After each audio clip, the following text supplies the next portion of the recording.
থেকে ফিরে সোজা চলে গেল 21শে জুলাইয়ের মঞ্চে, কিন্তু ঘাটাল 3বার ডুবলো, একবারও দেবের দেখা নেই।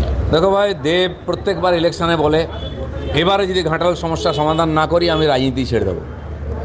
আবার ইলেকশনে দাঁড়ায়, আবার ওখানকার লোকেরা ভোট দেয়। ওখানকার মানে মেদিনীপুরের ছেলে ভালো ছেলে, কিন্তু এরকম ভালো ছেলে নিকম্মা ভালো ছেলে কী হবে?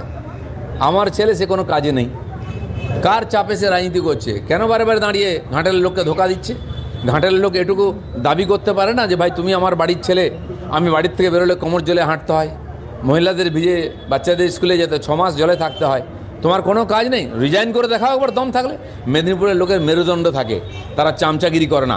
মেদিনীপুরের লোক এরকম হতে পারে না। দাদা, দেবকে কি ব্ল্যাকমেল করে রাজনীতিতে রাখা হচ্ছে? বিলকুল ব্ল্যাকমেল করে রাজনীতি করা হচ্ছে। এমনকি তাকে যে ডাকানো হয়েছিল গরু পাচারের টাকা বলে, টিএমসির লোকেরাই করেছে কনস্পিরেসি, এবং প্রত্যেকবার তাকে বলা হয় তুমি যদি ভোটে না দাঁড়াও তোমার সিনেমা বন্ধ করে দেবো, প্রোডাকশান বন্ধ করে দেবো। সে বাধ্য হয়ে যাচ্ছে। আমি যে তোমার কি মজবুরি আছে ভাই? মেদিনীপুরের লোক একবার মুড়ি খেয়ে পান্তা খেয়ে আর বেঁচে থাকে, মাথা নিচু করে না। ওই চোরেদের কাছে মাথা মতো করো না, দম থাকে বেরিয়ে এসো। নতুন নতুন আপডেট পেতে সাবস্ক্রাইব করুন নিউজ আপ ডেইলি।